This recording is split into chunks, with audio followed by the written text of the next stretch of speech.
Human clinical trials सैकड़ों पूरी दुनिया में हुए हैं, विदेशों में हुए हैं, जिसमें यह प्रमाणित हुआ है कि गामा ओरिजिनॉल के बहुत सारे फायदे हैं, बहुत सारे फायदे हैं। ये साबित हो चुका है। और अब आपने देखा होगा इंडिया के कितने डॉक्टर्स बड़ा खुल के इसके फायदों की बात करते हैं। आपने वीडियोस उसकी सुनी होगी।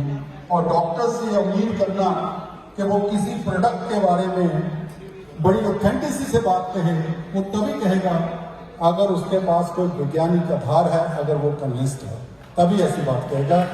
अदरवाइज आप डॉक्टर अपने प्रोफेशन पे दाग नहीं आने देगा। ऐसा नहीं है कि उसको 2 पैसे दे दो तो उससे कोई बात कहला दो। सो वो कन्विंस्ड है कि इसमें वाकई दम है प्रोडक्ट में, और इसीलिए वो सारी ये बात कहते हैं। मेरी निगाह में कम से कम 30 ब्रांड मिनिमम वर्ल्ड में गामा ओरिजिनॉल के प्रेजेंट हैं। अगर आप नेट पे सर्च करेंगे आपको कम से कम 30 ब्रांड मिल जाएंगे विदेशों में। लेकिन इंडिया में गामा ओरिजिनॉल का सपना लेने वाले और इसको बनाने वाले और लोगों तक पहुंचाने वाले आपकी सबकी मदद से वो हम सब हैं।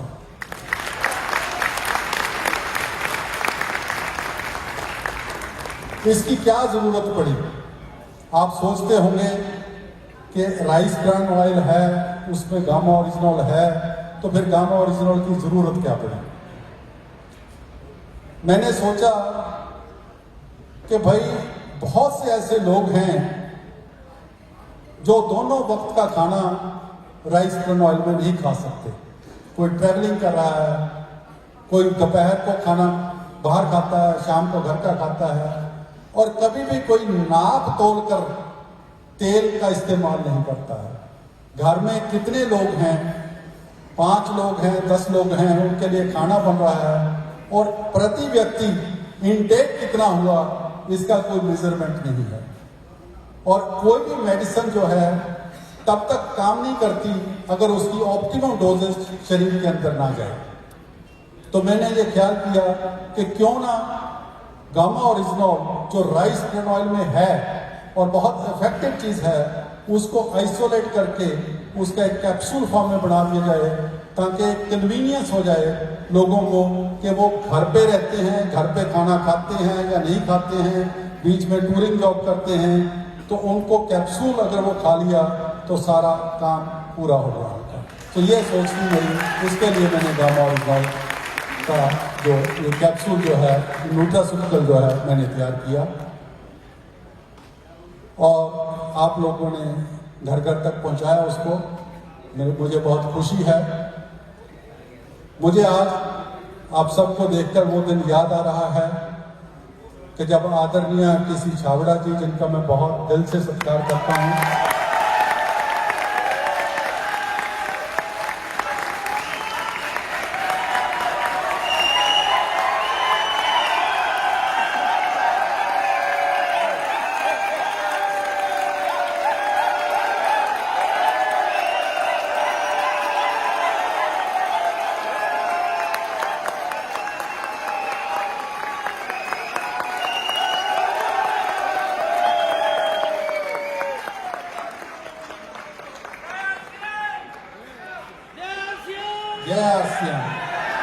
आज मुझे पता चल गया कि अकेला मैं ही सत्कार नहीं करता, आप सब सत्कार करते हैं। महान शख्सियत हैं, देखने को नहीं लगते, बड़े सिंपल से इंसान हैं। मेरे पास जब आए, मुझे याद है आज वो दिन फैक्ट्री के अंदर किसी आरसीएम के सज्जन ने इस तेल के बारे में उनको बताया। वो हमारे पंजाब से थे, तो वो सुनकर उसकी बात हमारे यहाँ फैक्ट्री में आए, धोरी में। हमने इकट्ठे लंच किया, लंच पे बातें हुई, और जब बात सुनने के बाद उनको कन्विंस हुआ कि वाकई इस प्रोडक्ट में दम है, तो उन्होंने कहा कि शर्मा जी, आप मार्केटिंग भूल जाओ, आप प्रोडक्ट बनाओ, हम मार्केटिंग करेंगे। जितना आप तैयार कर दोगे हम बेचेंगे आपका सारा प्रोडक्ट। तो मुझे थोड़ी सी हैरानी हुई क्योंकि मार्केटिंग में अक्सर ये देखा जाता है बातें बड़ी बड़ी होती हैं, काम बहुत कम होता है। बातों में और काम में बड़ा जमीन आसमान का अंतर होता है। लेकिन मैं सल्यूट करता हूँ शख्सियत को कि आप सब लोगों के सहयोग से वो मेरे सपने को साकार कर दिया, क्योंकि चीज को बना लेना कोई खास बड़ी बात नहीं है, उसके बारे में जानकारी दे देना कोई खास बड़ी बात नहीं है। जैसे हथियार बनाने वाली कंपनियां हथियार बनाती हैं, उसको ट्रेनिंग देने वाले ट्रेनिंग देते हैं, लेकिन जो असली हीरो होते हैं वो सरहद पे खड़े जो उस हथियार का इस्तेमाल करते हैं उनको हीरो कहा जाता है। बनाने वाले को हीरो नहीं कहा जाता, सिखाने वालों को हीरो नहीं कहा जाता, और हथियार को चलाने वालों को हीरो कहा जाता है। तो आप लोगों ने घर घर तक जैसे राइस प्रनॉल पहुंचाया, गामा ओरिजिनल पहुंचाई, आप सचमुच में जो बेटी ईशा ने जो लिखा है ये बिल्कुल सही है कि मैं हीरो हूं, मैं हीरो हूं, मैं हीरो हूं, आप सब हीरो हैं। मैं धन्यवाद करता हूं आप सबका कि मेरी कंपनी जैसे बताया गया 92 में बनी, 5 करोड़ की टर्नओवर से 2000 करोड़ की टर्नओवर आज हमारी कंपनी की है, जिसमें आप लोगों का बहुत बड़ा सहयोग है। कहने को ये बात कोई बड़ी नहीं है कि 30 साल में 5 करोड़ से लेकर 2000 करोड़ कोई बड़ी बात नहीं है। शायद मेरे बाद में आकर लोग बहुत आगे निकल गए होंगे, लेकिन मुझे एक बात का सुकून है, एक बात की तसल्ली है कि मैंने जीवन के अंदर कभी बिजनेस एथिक्स से कॉम्प्रोमाइज नहीं किया।